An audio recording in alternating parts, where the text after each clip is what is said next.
আসসালামু আলাইকুম। পঞ্চম শ্রেণীর বিজ্ঞান বই নিয়ে তোমরা ধারাবাহিকভাবে ভিডিওগুলো দিতে বলেছো, তার ধারাবাহিকতা এখন তোমাদের সাথে চতুর্থ অধ্যায় নিয়ে আলোচনা করব। ভিডিওগুলো তোমরা অনেক বেশি পরিমাণে দেখছো, তার জন্য তোমাদেরকে অসংখ্য ধন্যবাদ। বসন্তীকাল এই টপিকটি নিয়ে আমরা পড়বো আজকে। একেবারে খুঁটিয়ে খুঁটিয়ে সব কিছু দেখার চেষ্টা করব। যে যে বিষয়গুলো আছে সব কিছু আমরা দেখব। জন্মের পর আমরা কতই না অসহায় ছিলাম। আমরা চলাফেরা করতে পারতাম না, কথা বলতে পারতাম না, ক্ষুধা লাগলে খাবার চাইতে পারতাম না, সব কিছুর জন্য মা বাবার উপর নির্ভরশীল ছিলাম। এরপর আমাদের শরীরে এবং মনে ধীরে ধীরে নানান ধরনের পরিবর্তন এসেছে। আমরা শারীরিকভাবে যেমন বড় হয়েছি, তেমনি মনের ভাব প্রকাশ করতে পারছি। নিজেদের প্রয়োজনে কথাও নিজেরা বলতে পারছি। আমাদের আচরণেও পরিবর্তন এসেছে, এটাই স্বাভাবিক প্রক্রিয়া। আমাদের মা বাবা, বড় ভাই বোন অথবা আমাদের থেকে বয়সে যারা বড়, তারাও ঠিক একই অভিজ্ঞতার মধ্য দিয়েই গিয়েছেন। এভাবে জীবনের যে পর্যায়ে একজন মানুষ নানান ধরনের শারীরিক ও মানসিক পরিবর্তনের মধ্যে দিয়ে বড় হয়ে ওঠে, অর্থাৎ বাল্যকাল থেকে কৈশোরে পা রাখে, মানব জীবনের সেই পর্যায়কে বসন্তীকাল বলে। তো তাহলে তোমরা যদি ক বা সংক্ষিপ্ত প্রশ্নে লিখতে চাও, বসন্তীকাল কি এখান থেকে সুন্দর করে লিখে ফেলতে পারবে। তোমরা সংক্ষিপ্ত প্রশ্ন লিখলে এখান থেকে লিখতে পারবে। একে বলেছে বসন্তীকাল। মানব জীবনে শারীরিক পরিবর্তনের ধারাবাহিক ধাপসমূহ এবং বিভিন্ন ধাপে শারীরিক বৈশিষ্ট্যগুলো কি কি। দেখো, প্রথম পর্যায়ে একটা বাচ্চা একবারে শৈশবকালে, এরপরে বাল্যকালে, এরপরে কৈশোরকালে, এরপরে যৌবনকালে, এরপরে হলো বার্ধক্য বা বৃদ্ধকালে। তো একটা মানুষ এইভাবেই আস্তে আস্তে বড় হতে থাকে। আমরা এখানে তার পর্যায়গুলো দেখলাম। চিত্রে মানুষের জীবনে শারীরিক পরিবর্তনের ধারাবাহিক ধাপগুলো চিত্রে মানুষের জীবনের শারীরিক পরিবর্তনের ধারাবাহিক ধাপসমূহ। কাজ: মানুষের জীবনে শারীরিক পরিবর্তনের ধারাবাহিক ধাপসমূহ এবং শারীরিক বৈশিষ্ট্য চিহ্নিতকরণ। যা করতে হবে, প্রথমে উপরের চিত্রসমূহ ভালোভাবে পর্যবেক্ষণ করে আমরা ছবিগুলো দেখলাম। এখানের মধ্যে যদি আমরা 2 নম্বরটা দেখি, মানুষের শারীরিক পরিবর্তনের ধাপসমূহ এবং প্রতি ধাপের শারীরিক বৈশিষ্ট্য আমরা ছকে লিখব। পরিবর্তনের ধাপ এবং শারীরিক বৈশিষ্ট্যগুলো আমরা যদি এখানে দেখি, প্রথমত দেখো এখানের মধ্যে এক ধরনের ছক দেওয়া আছে, কিন্তু তোমরা ছক পূরণ করবে এটা। এখানের মধ্যে ইনফোগুলো দেওয়া আছে, যে একেবারে খুঁটিনাটি বিষয় বয়স সহ দেওয়া আছে। আর এটাতে দেওয়া আছে পরিবর্তনের ধাপ। শৈশবকাল, শারীরিক বৈশিষ্ট্যগুলো কী হবে? দ্রুত বৃদ্ধি, দাঁত ওঠা শুরু, হাঁটা ও কথা বলা শেখে, সম্পূর্ণভাবে অন্যের উপর নির্ভরশীল থাকে তখন। বাল্যকালে উচ্চতা ও ওজন বৃদ্ধি, দুধের দাঁত পড়ে স্থায়ী দাঁত ওঠে, শরীর শক্তিশালী হয়, খেলাধুলায় আগ্রহী হয়। এরপরে হলো যে কৈশোরকাল, শরীর দ্রুত বৃদ্ধি, ছেলে মেয়ের দেহে ভিন্নতা দেখা যায়, কণ্ঠস্বর পরিবর্তন, গোঁফ দাড়ি ওঠা ছেলেদের, আর শারীরিক গঠন পরিবর্তন হয় মেয়েদের। যৌবনকাল, দেহ সম্পূর্ণ পরিপক্ক, শক্তি ও কর্মক্ষমতা সর্বোচ্চ, কাজ করার সামর্থ্য বেশি। বার্ধক্যের মধ্যে হলো যে চুল পাকা, চামড়া কুঁচকে যাওয়া, দৃষ্টিশক্তি ও শক্তি কমে যাওয়া। তো এই যে বিষয়টা আছে, এটা তোমরা এখানে সুন্দর করে ছকে ধারাবাহিকভাবে লিখে ফেলবে। এরপরে হলো সারসংক্ষেপ। জন্মের পর থেকে শুরু করে বার্ধক্য পর্যন্ত আমাদের সকলকে শারীরিক পরিবর্তনের কতগুলো ধারাবাহিক ধাপ অতিক্রম করতে হয়। জীবনের সবচেয়ে গুরুত্বপূর্ণ ধাপ হলো বসন্তীকাল। এটি জীবনের এমন এক পর্যায় যখন আমাদের শরীর শিশু অবস্থা থেকে শৈশবকাল থেকে কৈশোর অবস্থা এবং কৈশোরকালে পৌঁছায়। আমরা শারীরিক পরিবর্তনের কোন ধাপে আছি এবং নিজের মধ্যে কি কি শারীরিক পরিবর্তন অনুভব করছি, এই সম্পর্কে নিচের খালি জায়গায় আমরা লিখব। তাহলে আমরা এখানে খালি বক্সের মধ্যে যে লেখাটা লিখবো সেটা একটু দেখে নাও। আমরা এখন শৈশব থেকে কৈশোরে যাওয়ার ধাপে আছি। এই সময় আমাদের দেহে বিভিন্ন শারীরিক পরিবর্তন হচ্ছে, যেমন উচ্চতা ও ওজন বাড়ছে, দাঁত পরিবর্তন হচ্ছে এবং শরীর শক্তিশালী হচ্ছে। এগুলো বড় হয়ে ওঠার স্বাভাবিক লক্ষণ। তো এখানের মধ্যে এগুলো সুন্দর করে একটু ভালো করে দেখবে। এখানে সুন্দর করে বক্সের মধ্যে তা লিখে ফেলবে। বসন্তীকাল সম্পর্কে আরও কিছু জানি। সাধারণত মেয়েদের বসন্তীকাল 8 থেকে 13 বছর এবং ছেলেদের হলো 9 থেকে 15 বছর। তো এটা মনে রাখবে, এটা তোমাদের পরীক্ষা আসতে পারে। ছেলেদের হলো 9 থেকে 15 আর মেয়েদের হলো 8 থেকে 13। বসন্তীকালে ছেলে মেয়েদের শরীর দ্রুত বৃদ্ধি পায়, ফলে ওজন বাড়ে, উচ্চতা বৃদ্ধি পায়। এই সময় তাদের মধ্যে ভয়, ভীতি, কৌতূহল, লজ্জা, আবেগ প্রবণতা, বিষণ্ণতা ও অস্থিরতা দেখা দেয়। তারা নিজেদের সিদ্ধান্ত নিজেরাই নিতে চায়। ছেলেদের ক্ষেত্রে পুরুষালী বৈশিষ্ট্য যেমন দাড়ি, গোঁফ গজাতে, গলার স্বর মোটা এবং ভারী হয়ে থাকে। তাছাড়াও ছেলেদের পেশি সুগঠিত, কাঁধ চওড়া হতে থাকে। একইভাবে মেয়েদের ক্ষেত্রে কিছু পরিবর্তন দেখা যায়, তাদের শরীর কিছুটা ভারী হতে থাকে এবং মেয়েলি বৈশিষ্ট্যগুলো প্রকাশ পেতে থাকে। এই সময় ছেলে এবং মেয়ে উভয়ের মুখে ব্রণ দেখা দিতে পারে। তাছাড়া শরীর অনেক বেশি ঘামাতে পারে এবং ঘামে গন্ধ থাকতে পারে। বসন্তীকাল হলো আমাদের বড় এবং পরিণত হয়ে ওঠার অত্যন্ত স্বাভাবিক একটি প্রক্রিয়া। মেয়েদের শরীর থেকে বসন্তীকালে প্রতি মাসে অল্প কিছু দিনের জন্য রক্তকরণ হয়ে থাকে। এটি স্বাভাবিক প্রক্রিয়া। এতে ভয় বা লজ্জা পাওয়ার কিংবা ভীত হওয়ার কিছু নাই। মা বাবা, বড় বোন বা পরিবারের প্রাপ্তবয়স্ক ও বিশ্বস্ত কোনো সদস্যের সাথে এইসব ব্যাপারে খোলামেলা আলোচনা করলে যে কোনো সমস্যার সহজ সমাধান সম্ভব হয়। মনে রাখতে হবে, বসন্তীকালীন পরিবর্তনগুলো সকলের একই সময়ে বা একইভাবে হয় না। পরিবর্তনগুলো কারো ক্ষেত্রে আগে, কারো ক্ষেত্রে দেরিতে হতে পারে। 2 নম্বরে, বসন্তীকালে শারীরিক ও মানসিক স্বাস্থ্যের যত্ন। মানব জীবনের একটি অত্যন্ত গুরুত্বপূর্ণ এবং সংবেদনশীল পর্যায় হলো বসন্তীকাল। এই সময় শরীরে যেমন নতুন নতুন বেশ কিছু পরিবর্তন আসে, তেমনি কিশোর কিশোরীদের চিন্তা, অনুভূতি এবং আচরণেও পরিবর্তন আসে। বসন্তীকালে সুস্থ স্বাভাবিক বিকাশের জন্য শারীরিক স্বাস্থ্যের যত্ন অপরিহার্য। এ সময় কিশোর কিশোরীদের মধ্যে আবেগপ্রবণতা, ভয়, ভীতি এবং লজ্জা কাজ করে এবং ঘন ঘন মেজাজের পরিবর্তন হয়। এই জন্য বসন্তীকালে শারীরিক স্বাস্থ্যের পাশাপাশি মানসিক স্বাস্থ্যের যত্ন নেওয়া সমান গুরুত্বপূর্ণ। এরপর আছে বসন্তীকালে শারীরিক ও মানসিক স্বাস্থ্যের যত্ন নেওয়ার উপায়গুলো কি কি? কাজ। বসন্তীকালে শারীরিক ও মানসিক স্বাস্থ্যের যত্ন নেওয়ার উপায়গুলো শনাক্ত করো। যা করতে হবে: 1. নিজের অভিজ্ঞতার আলোকে শারীরিক ও মানসিক স্বাস্থ্যের যত্ন নেওয়ার 5টি উপায় লেখো। 2. নিজের পর্যবেক্ষণ নিয়ে সহপাঠীদের সাথে আলোচনা করো। ক্রমিক নাম্বার: শারীরিক ও মানসিক স্বাস্থ্যের যত্ন নেওয়ার উপায়সমূহ। ক্রমিক নাম্বার: শারীরিক ও মানসিক স্বাস্থ্যের যত্ন নেওয়ার উপায়সমূহ আমরা এখানে লিখব। প্রথমে লিখতে পারো ক্রমিক নাম্বার 1, শারীরিক পরিষ্কার পরিচ্ছন্ন থাকা ও নিয়মিত গোসল করা। 2, পুষ্টিকর ও সুষম খাবার খাওয়া এবং পর্যাপ্ত পানি পান করা। 3 নম্বরে আছে নিয়মিত ব্যায়াম ও খেলাধুলা করা। 4-এ আছে পর্যাপ্ত বিশ্রাম ও ঘুম নেওয়া।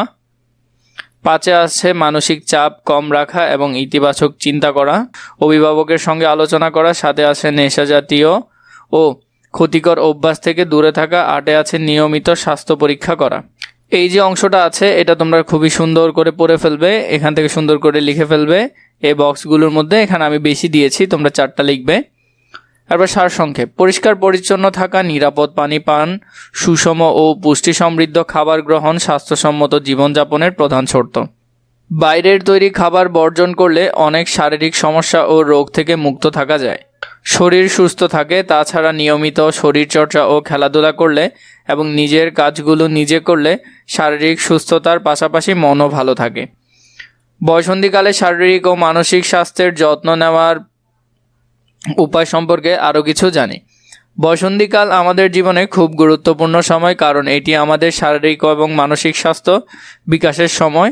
এই সময় সুষম এবং পুষ্টিকর খাদ্য গ্রহণ খুবই প্রয়োজন। বসন্তীকালে যেহেতু শারীরিক দ্রুত বৃদ্ধি হয়, এজন্য মাছ, মাংস, ডিম, দুধ, ডাল ইত্যাদি প্রোটিন সমৃদ্ধ খাবার নিয়মিত খেতে হয়। ভাত, রুটি ইত্যাদি শর্করা ও চর্বি যেমন তেল, ঘি দিয়ে তৈরি খাবারও খাওয়া প্রয়োজন। তাছাড়াও বিভিন্ন প্রকার ছোট মাছ যেমন মলা, ঢেলা ইত্যাদি, রঙিন শাকসবজি এবং বিভিন্ন রকমের ফল খেতে হয়। অতিরিক্ত ভাজা পোড়া খাবার, কোমল পানীয়, বাইরের তৈরি খাবার, জাঙ্ক ফুড যেমন চিপস, বার্গার, পিৎজা, চকলেট, মিষ্টি জাতীয় খাবার ইত্যাদি অবশ্যই বর্জন করতে হবে। এইসব খাবার প্রচুর অস্বাস্থ্যকর চর্বি ও চিনি থাকে। এইসব খাদ্য গ্রহণে স্থূলতা, হৃৎপিণ্ডের রোগ, অল্প বয়সে ডায়াবেটিস আক্রান্ত হওয়ার ঝুঁকি বৃদ্ধি পায়। তো এগুলো এখান থেকে খুবই ভালো করে দেখবে। বর্জনীয় খাবার: পর্যাপ্ত পরিমাণ পানি পান, নিয়মিত পর্যাপ্ত ঘুম যেতে হবে। নিরাপদ পানির অপর নাম জীবন। তাই স্বাস্থ্য রক্ষায় নিয়মিত পর্যাপ্ত পরিমাণে নিরাপদ পানি পান করা অত্যন্ত প্রয়োজন। প্রতিদিন নিয়মিত কমপক্ষে 8 ঘন্টা ঘুমাতে হবে। বসন্তীকালে শরীরের বৃদ্ধি ও বিকাশের জন্য পর্যাপ্ত ঘুম খুবই প্রয়োজন। ঘুম থেকে ওঠে এবং রাতে ঘুমানোর পূর্বে দাঁত ব্রাশ করা, প্রতিদিন গোসল করা, হাতের নখ ছোট হাতের নখ চুল ছোট করে রাখা প্রয়োজন। বাথরুম ব্যবহারের পর এবং খাওয়ার পূর্বে নিয়মিত সাবান বা ছাই দিয়ে হাত ধোয়া পেটের স্বাস্থ্য ভালো রাখার জন্য খুবই গুরুত্বপূর্ণ। আর পেট ভালো থাকলে অনেক রকম জটিল রোগ থেকে মুক্ত থাকা যায়। তো এগুলো খুবই ভালো করে দেখবে। এরপরে যেটা আছে, বয়ঃসন্ধিকালে মন বা মানসিক স্বাস্থ্যের যত্ন প্রয়োজন হয়। নিয়মিত শরীরচর্চা, খেলাধুলা করা, রাতে তাড়াতাড়ি ঘুমানো, সকালবেলা ঘুম থেকে ওঠা এবং প্রতিদিন সূর্যের আলোতে যাওয়া দরকার। এতে রোগবালাই কম হয়। তো এখানের মধ্যে ঘর মোছা, মায়ের কাছে সাহায্য, বই পড়া, ছবি আঁকা এগুলা করতে হবে। নিজের বিছনা নিজে গোছানো, নিজের পড়ার টেবিল গুছিয়ে রাখা, তারপর বাবার কাজে সহযোগিতা করা, বিদ্যালয়ের আঙ্গিনা পরিষ্কার রাখা। নিজের বিছানা ও পড়ার টেবিল পরিষ্কার করলে, নিজে পরিষ্কার পরিচ্ছন্ন থাকলে এবং পরিষ্কার পোশাক পরলে শরীর ও মন উভয়ই ভালো থাকে। বিদ্যালয় এবং বাড়ির আশেপাশের পরিবেশ পরিষ্কার পরিচ্ছন্ন রাখলে, মা বাবাকে তাদের কাজে সহযোগিতা করলেও শরীর ও মন ভালো থাকে। আর শরীর ও মন ভালো থাকলে আনন্দের সাথে সকল কাজ সম্পন্ন করা যায়। এছাড়াও নিয়মিত বই পড়ার অভ্যাস, ছবি আঁকা, ধর্মচর্চা মানসিক স্বাস্থ্যের উন্নতি ঘটাতে সাহায্য করে। তো এগুলো খুবই গুরুত্বপূর্ণ, এগুলো ভালো করে দেখবে। এরপরে 3 নাম্বারটা দেখো, বয়ঃসন্ধিকালীন পরিবর্তনগুলোকে স্বাভাবিক হিসেবে উপলব্ধিকরণ। প্রথমে আছে, বয়ঃসন্ধিকালীন পরিবর্তনগুলোকে স্বাভাবিক পরিবর্তন হিসেবে গ্রহণ করতে আমরা কি কি করতে পারি। কাজ, বয়ঃসন্ধিকালীন পরিবর্তনগুলোকে স্বাভাবিকভাবে উপলব্ধি করে সুন্দর জীবন গড়নে করণীয় এবং চিহ্নিতকরণ। প্রথমে যা করতে হবে, নিচে আলাদা দুটো ঘটনা দেওয়া হয়েছে, মনোযোগ সহকারে পড়ি। 2 নম্বরে দেওয়া আছে, ছবি দেখা ও ঘটনা পড়ে শেষ হলে প্রত্যেকে প্রশ্নগুলোর উত্তর ছকে লেখো। ঘটনা 1-এ দেওয়া আছে, 5ম শ্রেণীর ছাত্রী নাবিলা খুবই নম্র, ভদ্র এবং হাসি খুশি মেয়ে। সে পড়াশোনাতেও ভালো। কিছুদিন ধরে নাবিলা লক্ষ্য করছে সে বেশ লম্বা হয়েছে। পুরনো জামাগুলো এখন তার গায়ে লাগছে না।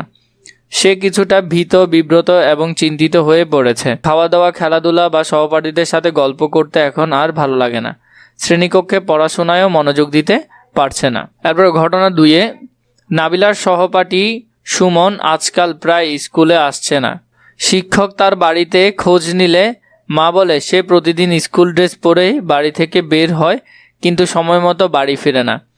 কারণ জিজ্ঞাসা করলে সে বিরক্তি প্রকাশ করে। বন্ধুরা বলল সে ক্লাস না এসে ক্লাসের সময় স্কুলের বাইরে তার চেয়ে বড় কয়েকজন ছেলের সাথে সময় কাটায়। এখানে বলা আছে নাবিলা ও সুমনের বয়স কত হতে পারে। ছক অনুসারে নাবিলা ও সুমনের বয়স আনুমানিক 10-11। এরপর 2-এ, নাবিলা ও সুমন তাদের জীবনের কোন সময় অতিক্রম করছে। তারা তাদের জীবনের বয়ঃসন্ধিকাল অতিক্রম করছে। এরপর 3 নম্বরে, সুন্দর জীবন গঠনের জন্য নাবিলা ও সুমন কি কি করতে পারে। সুন্দর জীবন গঠনের জন্য তারা করতে পারে নিয়মিত পড়ালেখা, শরীরচর্চা, খেলাধুলা, খারাপ সঙ্গ এড়িয়ে চলা, পরিষ্কার পরিচ্ছন্ন থাকা।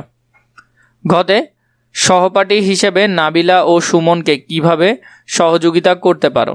ভালো কাজে উৎসাহ দেওয়া, পড়াশোনায় সাহায্য করা, খারাপ কাজ থেকে বিরত রাখা এবং ভালো পরামর্শ দেওয়া। এভাবে করে তাদেরকে সাহায্য করতে পারো। সারসংক্ষেপ, ভয় বা লজ্জা নয়, বয়ঃসন্ধিকালীন পরিবর্তনগুলোকে স্বাভাবিকভাবে নিতে হবে।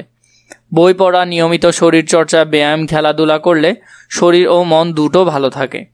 তাছাড়া ছবি আঁকা, নাচ গান করা, কবিতা আবৃত্তি, বিতর্ক, কুইজ প্রতিযোগিতা ইত্যাদি সৃজনশীল কাজেও অংশগ্রহণ করা যায়। বসন্তীকালে সুস্থ, সুন্দর ও স্বাভাবিক জীবন গঠন সম্পর্কে আরও কিছু জানি। বসন্তীকালে আমরা যে শারীরিক এবং মানসিক পরিবর্তনগুলো অনুভব করি সেগুলো নিয়ে আলোচনা করলে অনেক সময় সহজে সমাধান করা সম্ভব হয়, সুস্থ থাকা যায়। এজন্য পরিবারের দাদা দাদি, নানা নানি, মা বাবা, বড় ভাই বোনের সাথে পরিবর্তনগুলো নিয়ে খোলা মনে আলোচনা করলে তারা আমাদের প্রয়োজনীয় সাহায্য সহযোগিতা করতে পারবেন। অনেক সময় সামাজিক যোগাযোগ মাধ্যম, ইন্টারনেট থেকে প্রাপ্ত তথ্য নির্ভরযোগ্য হয় না বা সেগুলো ভুল থাকতে পারে। এজন্য প্রয়োজনে মা বাবা, বড় ভাই বোন বা পরিবারের বিশ্বস্ত কোনো সদস্যের সহায়তা, নিকটস্থ কোনো স্বাস্থ্যকেন্দ্রে গিয়ে বা স্বাস্থ্যকর্মীর সাথে কথা বলে পরামর্শ নেওয়া যেতে পারে। শিক্ষকের সঙ্গে আলোচনা করা যায়। কাজ, শারীরিক এবং মানসিক স্বাস্থ্যের যত্ন নেওয়া, চেকলিস্ট পূরণ। 1 নাম্বার, সপ্তাহের 7 দিন স্বাস্থ্যসম্মত জীবনযাপন এবং শরীরের যত্নে আমি কি কি করেছি তার উপর একটি তালিকা পূরণ করি।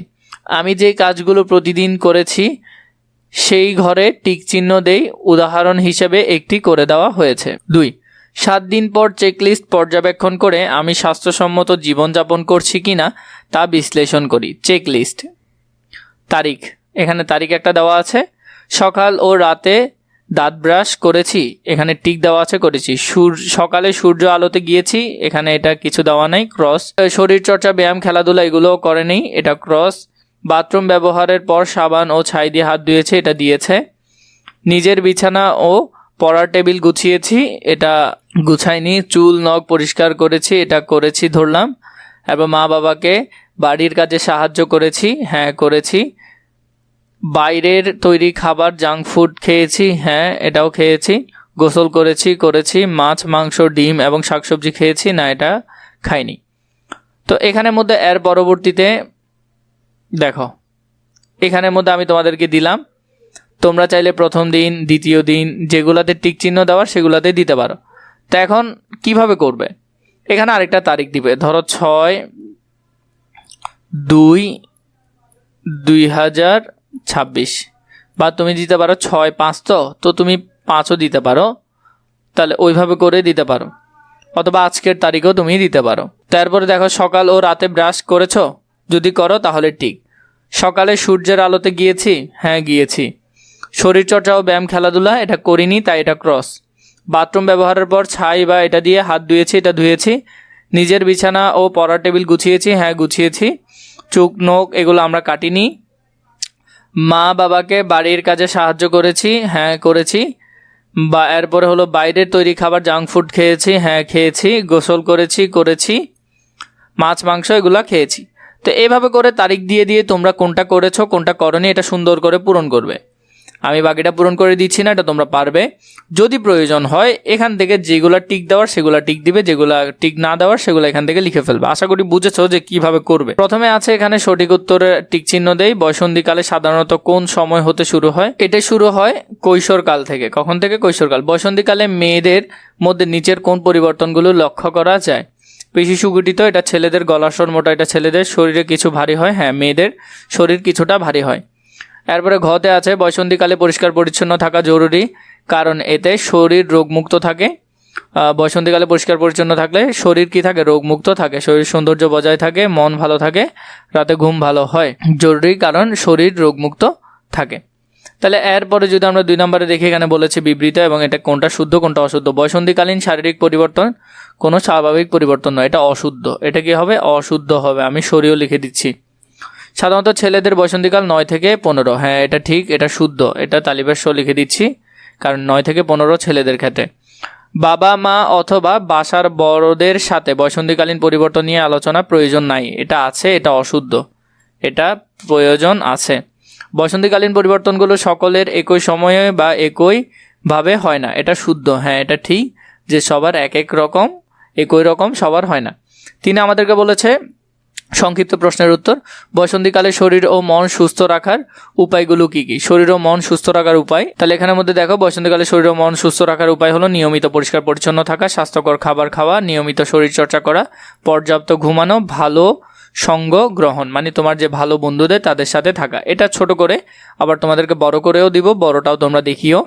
2 নম্বরে ছেলেদের মধ্যে বয়সন্ধিকালে যেসব পরিবর্তন দেখা দেয় সেগুলো লেখো। ছেলেদের মধ্যে যেগুলা, যেমন শরীরের উচ্চতা বৃদ্ধি পায়, কণ্ঠস্বর ভারী হয়, মুখে দাড়ি ও গোঁফ ওঠে, শরীর শক্ত ও পেশিবহুল হয়।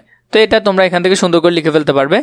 এরপর দেখো, এই যে বর্ণনামূলক প্রশ্ন আছে এগুলো আমি তোমাদেরকে ছোট করেও দিব, বড় করেও দিব, যেটা তোমরা একটা পড়তে পারবে আর একটা খাতায় সুন্দর করে পরীক্ষার মধ্যে লিখতে পারবে। বয়সন্ধিকালীন পরিবর্তন একজন শিশুর বড় হয়ে ওঠার স্বাভাবিক প্রক্রিয়া ব্যাখ্যা করো। বয়সন্ধিকাল এমন একটি সময় যখন একজন শিশু ধীরে ধীরে কিশোর বা কিশোরীতে পরিণত হয়। এই সময় শরীর ও মনের নানা পরিবর্তন ঘটে। এইসব পরিবর্তন স্বাভাবিক এবং বড় হয়ে ওঠার একটি অংশ। তাই এই পরিবর্তন নিয়ে ভয় বা লজ্জা না পেয়ে সচেতনভাবে গ্রহণ করা উচিত। তো এখান থেকে এটা খুবই সুন্দর করে পড়ে ফেলবে। আমরা যদি এই প্রথমটার বড় করে উত্তরটা দেখি, দেখো প্রথম যে বর্ণনামূলক ছিল এটার বড় করে দিচ্ছি, এটা জাস্ট তোমাদেরকে বোঝার জন্য দিলাম এখানের অংশটা। আর এটা দিচ্ছি, তোমরা পরীক্ষার মধ্যে তো এত ছোট করে লিখলে হবে না, বড় করে লিখতে হবে। বসন্তীকাল হলো মানুষের জীবনের একটি গুরুত্বপূর্ণ সময়, যখন একজন শিশু ধীরে ধীরে কিশোর বা কিশোরীতে পরিণত হয়। এই সময় শরীর ও মনে নানান পরিবর্তন দেখা যায়, যেমন উচ্চতা ও ওজন বৃদ্ধি পায়, শরীর গঠন পরিবর্তন হয়, কণ্ঠস্বর পরিবর্তন হয়, দাড়ি গোঁফ ওঠা, মেয়েদের শারীরিক গঠনে পরিবর্তন ইত্যাদি। পাশাপাশি মানসিক পরিবর্তনেও ঘটে। তারা বেশি সংবেদনশীল হয়ে ওঠে, নতুন চিন্তাভাবনা করে এবং স্বাধীনভাবে সিদ্ধান্ত নিতে চায়। এটা এখান থেকে ভালো করে দেখবে। এরপরে হলো, এই পরিবর্তনগুলো অস্বাভাবিক বিষয় নয়, বরং এটি বড় হয়ে ওঠার একটি স্বাভাবিক ধাপ। সবার ক্ষেত্রে একই সময় বা একইভাবে পরিবর্তন নাও হতে পারে, যা সম্পূর্ণ স্বাভাবিক।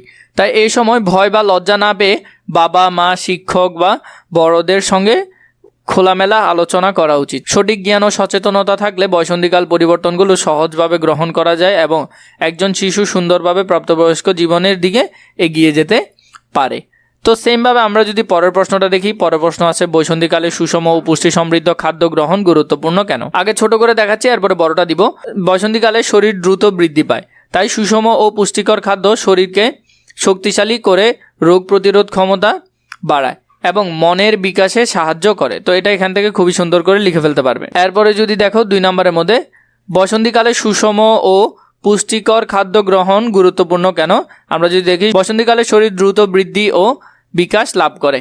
এই সময় শরীরের হাড়, পেশি ও বিভিন্ন অঙ্গ প্রত্যঙ্গ দ্রুত বড় হতে থাকে, তাই শরীরের চাহিদা পূরণের জন্য সুষম ও পুষ্টিকর খাদ্য অত্যন্ত প্রয়োজন। সুষম খাদ্য শর্করা, আমিষ, চর্বি, ভিটামিন ও খনিজ লবণ সঠিক পুষ্টিকর খাবার শরীরকে শক্তি যোগায়, রোগ প্রতিরোধের ক্ষমতা বৃদ্ধি করে এবং মস্তিষ্কের বিকাশে সাহায্য করে। এছাড়া এটি রক্ত স্বল্পতা, দুর্বলতা ও বিভিন্ন রোগ থেকে রক্ষা করে। এই সময় পর্যাপ্ত পানি পান ও ফলমূল, শাকসবজি খাওয়াও জরুরি। সঠিক খাদ্যাভ্যাস গড়ে তুললে শরীর ও মন সুস্থ থাকে এবং ভবিষ্যতে সুস্থ ও সুন্দর জীবন গঠন করা সম্ভব হয়। খুবই বেশি গুরুত্বপূর্ণ, খুবই ভালো করে দেখবে। আশা করি তোমরা উত্তরগুলো কিভাবে লিখবে তোমরা ভালো বুঝতে পেরেছো। এর পরবর্তী অধ্যায় প্রয়োজন হলে নিশ্চয়ই কমেন্ট করে জানাবে।